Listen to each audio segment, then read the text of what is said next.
Hello বন্ধুরা, welcome back to my channel. তোমরা সবাই দেখতে থাকো ডেইলি তোমাদের কমেডি। আর এইসব দেখা দেখাতে তোমাদের একই হয়ে গেছে। এই জন্য আমি ভাবলাম, আমার এক ভাই বলেছে দিদি তুমি একটু রান্না দেখাও, তাই জন্য আমি ভাবলাম একটু রান্না দেখাচ্ছি, তোমাদেরকে শেয়ার করছি। দেখো, বাড়িতে কুমড়ো শাক থাকলে কুমড়ো শাক দিয়ে দুটো আইটেম বানানো যায়, বানাচ্ছি। আর ইলিশ মাছ তো সবার দ্বারাই সম্ভব না খাওয়া, তার জন্য ইলিশ মাছের বদলে দেখো তেলাপিয়া মাছ দিয়ে ইলিশ মাছের পদ্ধতিটা করা যায়। চলো তোমাদের দেখাতে থাকি, আসো। বন্ধুরা, কেউ স্কিপ করবে না প্লিজ, আমার অনুরোধ থাকলো তোমরা প্লিজ দেখবে, ভালো লাগলে অবশ্যই শেয়ার করবে আর কমেন্ট করতে কেউ ভুলবে না। চলো দেখো, গ্যাসটা আমি চালু করে দিলাম। এবার একে একে সব জিনিস তোমাদের আমি দেখাতে থাকছি, তোমরা দেখতে থাকো। কেমন লাগছে বলবে, সাথে সাথে তেলটা দেখো, তেল দিচ্ছি। এবার তেলটা একটু গরম হতে দিলাম আমি। আচ্ছা, এটা দেখো আমি ডালের একটা পেস্ট করে রেখেছিলাম, সেই ডালটাকে আমি একটু ফেটিয়ে নিচ্ছি। সব কিছু দিয়েছি, আমাদের নুন দিয়েছি আর হলুদ দিয়েছি। আগে তেলটা গরম হয়েছে কিনা আমি একটু চেক করে নিচ্ছি। তোমরা তো সবাই জানো, যারা যারা রান্না জানো অবশ্য। এবার বড়াগুলো আমি করে নিচ্ছি মটর ডালে। মটর ডালে একটু টেস্ট হয় বলে মটর ডালটা দিয়েছি।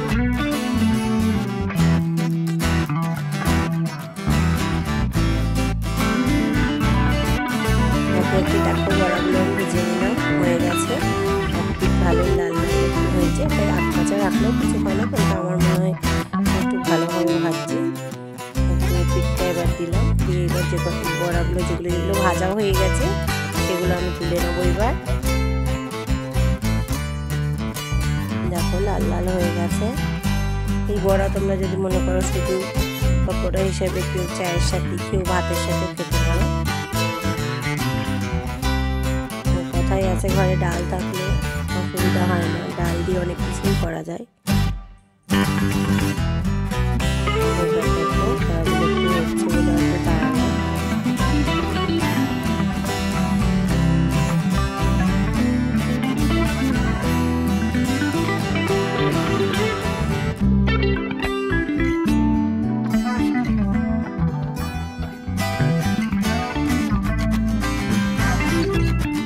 দেখো বন্ধুরা, ভাজা হয়ে গেছে, বড়াটা হয়ে গেছে, এবার তুলে নিচ্ছি।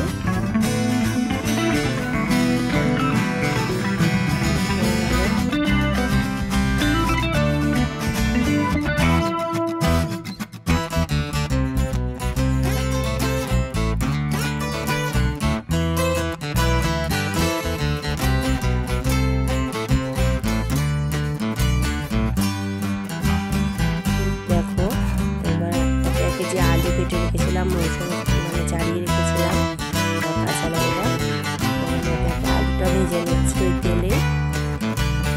আলুটা একটু ভালো লাল লাল করে ভেজে তুলে রাখলে ভালো হয়। দেখো বন্ধুরা, আলুটা ভাজা হচ্ছে। এবার আমি লবণ আন্দাজ মতন, তোমরা যে যেমন খাবে তেমন দেবে, আর হলুদ দিয়ে দিলাম। দিয়ে আলুটাকে ভালো করে লাল লাল করে ভাজছি, ভাজা হচ্ছে।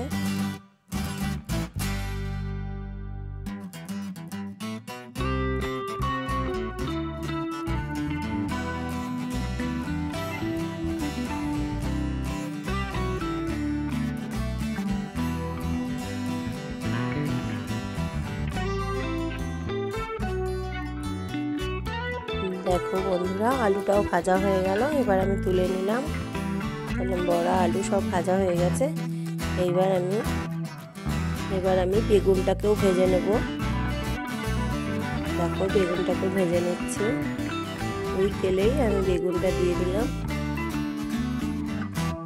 এবার দেখতে থাকো তোমরা, একটু নাড়াচাড়া করে নিলাম।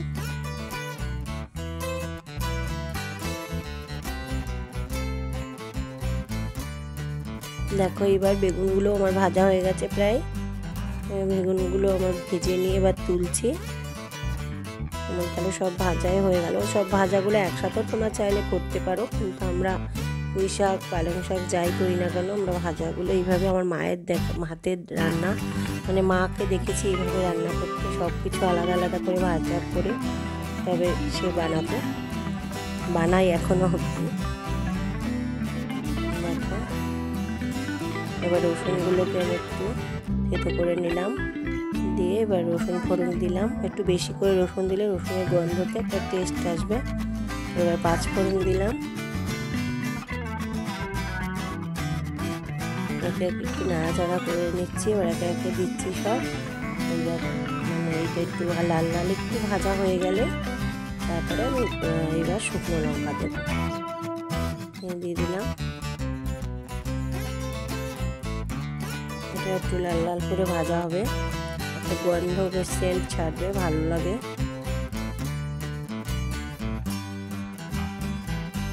দেখো হচ্ছে, এবার গন্ধ প্রায় বেরিয়ে গেছে। এবার সব যেগুলো আমি ভেজে রেখেছিলাম মানে সেইগুলোকে এবার আমি ছেড়ে দিচ্ছি।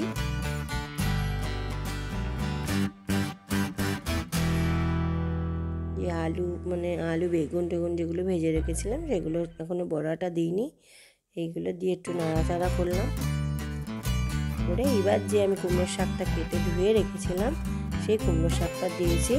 এবার অনেকটাই বেশি লাগছে, কিন্তু এটা আস্তে আস্তে নুন হলুদ দিলে নেমে যায় ঢাকা দিলে। এবার আমারও দেখো কড়াটা ভরেই গেছে, মনে হচ্ছে যেন সব পড়ে যাবে, কিন্তু না। এবার আস্তে আস্তে আস্তে আস্তে করে নাড়াচাড়া করে দিয়ে এবার আমি একটু ঢাকা দিয়ে রাখলে আস্তে আস্তে আবার জল বেরোবে, তারপরে আবার এইটুকু আমি দিয়ে দেবো।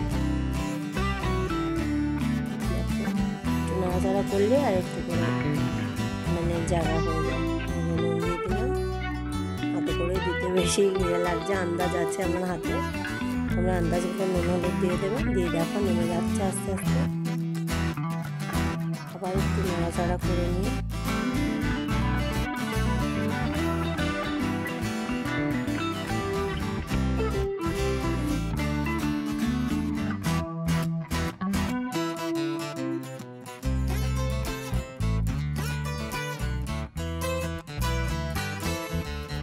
এইবার দেখো পরে যেটুকু শাক ছিল দেখো জায়গা হয়ে গেছে, তখন মনে হচ্ছিল যেন কড়াইয়ে ধরছে না, আমি আবার একটু ঢাকা দিয়ে রেখেছিলাম। এবার দেখো সব কটা শাক আবার দিয়ে দিলাম, দিয়ে আবার একটু আস্তে আস্তে নাড়াচাড়া করলাম। হচ্ছে মোটামুটি পুড়ে যাবে বলে বেশি করে নাড়া দিতে পারছি না।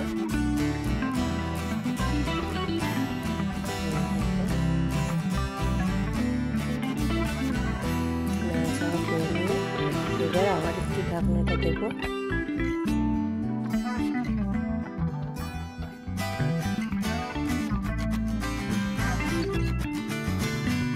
দেখো বন্ধুরা কিছুক্ষণ ঢাকনা দিয়ে রেখেছিলাম, এবার ঢাকনাটা খুলে আবার একটু নাড়াচাড়া করে দিচ্ছি। দেখলাম জলটা শুকিয়ে গেছে, আর একটু ভাজা ভাজা হলে জলটা প্রায় শুকিয়ে গেছে, আর একটু নাড়াচাড়া করে দিচ্ছি আমি। এবার দেখো তেল আর একটু দিয়ে দিলাম।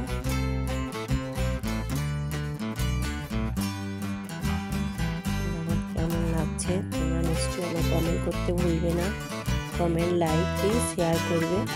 এবার যে বড়াগুলো ভেজে রেখেছিলাম সেগুলো দিচ্ছি এবার। আর এই যে একটু ওটা ইয়ে রেখেছিলাম সর্ষে আর পোস্ত দিয়ে যে বাটাটা এর জন্য বানানোর জন্য একটু এর মধ্যে দেবো বলে রেখেছিলাম, তাই এবার দিয়ে দিলাম। দিয়ে এবার আমি নাড়াচাড়া করছি করে দেখো আমি ডাল, এটা হচ্ছে একটা জল মানে ছিল আর জল মিশিয়ে দিলাম। আর এই যে দেখো পোস্ত আর সর্ষে বাটার যে জলটা এর মধ্যে দিয়ে দিলাম, বাইরের এমনি জল আর দিলাম না, এই জলটুকুই দিলাম। বেশি জল দিতে হবে না সেদ্ধ করার জন্য, মোটামুটি যেটুকু মানে ডুবে থাকবে সেইভাবে আমি দিলাম। দেখো কেমন লাগছে প্লিজ আমাকে জানাবে। একটু নাড়াচাড়া করে দিচ্ছি।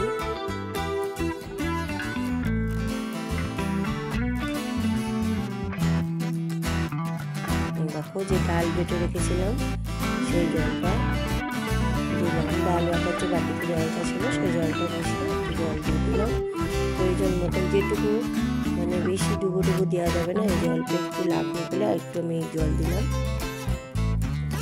তাই জাস্ট একটু ভালো সেদ্ধ হবে, আমার ভাজাতেই অর্ধেক সেদ্ধ হয়েই গেছে। এই দেখো, এবার আমি এটা ঢাকনা দিয়ে দিলাম। যা প্রয়োজন মতো একটু নুন হলুদ যদি লাগে একটু দেবে, হলুদ আশা করি লাগে না, একটু নুন যদি যারা যেমন খায় সেটুকু দিয়ে। দেখো একটা কাঁচা লঙ্কা দিয়ে দিলাম।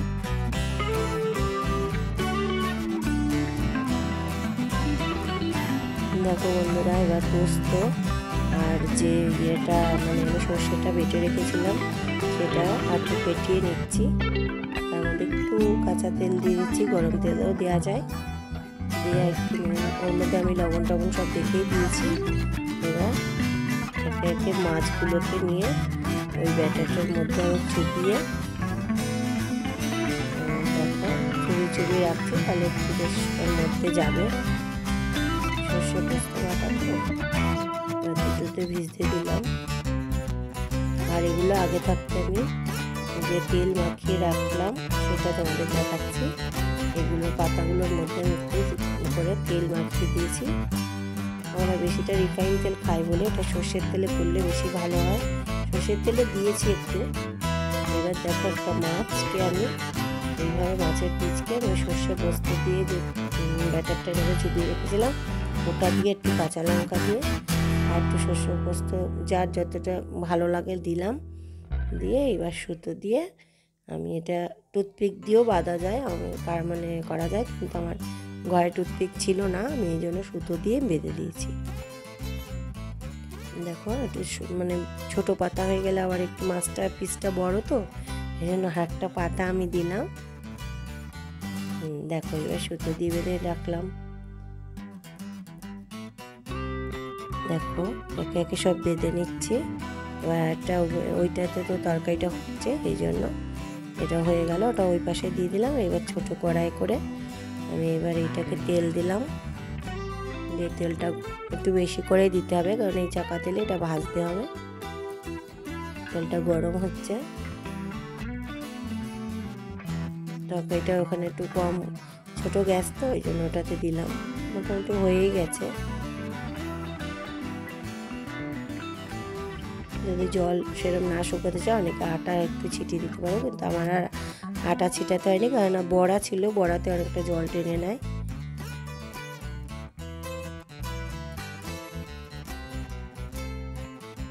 আর ওই তেলটা গরম হতে হতে আমার এটাও হয়ে গেল। তেল গরম হয়ে গেছে। এবার দেখো আমি যে বেঁধে রেখেছিলাম সেইটা কুমড়ো পাতা দিয়ে এবার এইটা আমি এর মধ্যে দিয়ে দিলাম। দেখো তেল গরম হয়ে গেছে, বোঝাই যাচ্ছে, একটা আওয়াজ হচ্ছে, এর জন্য এবার এক পিঠ ভালো করে ভেজে নিচ্ছি।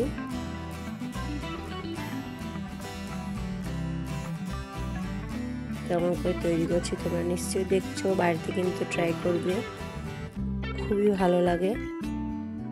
দেখো আর এক পিঠ উল্টে দিলাম, এক পিঠ দেখো পুরো ভাজা হয়ে গেছে। এমনকি পাতাটাও খাওয়া যাবে, এর জন্য এই পাতাতে দিয়েছি, কলা পাতাতেও দেওয়া যায়, কিন্তু সর্ষে পোস্ত বাটা তো ওটার সাথে এই কুমড়ো পাতাটাই খাপ খায়। চাল কুমড়োর পাতাও দিতে পারো তোমরা, এটা বাড়িতে সবাই ট্রাই করে দেখতে পারো। দেখো দু পিঠ ভাজা হয়ে গেছে বলে আমি আবার এই দুটো কোনাকেও একটু ভেজে ভেজে নিচ্ছি।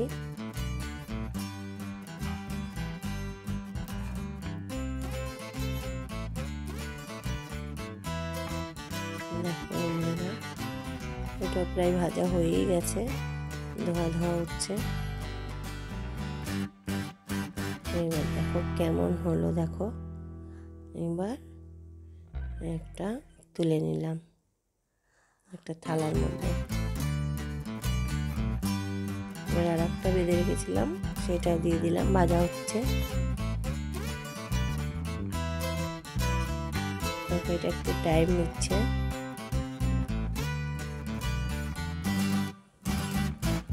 অনেকে নামিয়ে দেয় ওরমই, কিন্তু আমার ভালো লাগে না ওরম।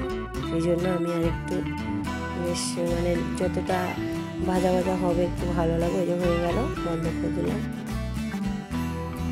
এবার ওই মাছটাও ততক্ষণে আমার একটা পিঠ ভাজা হয়ে গেল। এবার আমি আর একটা পিঠ দিয়ে দিলাম। দুপুরের মেনু, ওই জন্য আমি তোমাদের পুরোটাই শেয়ার করলাম।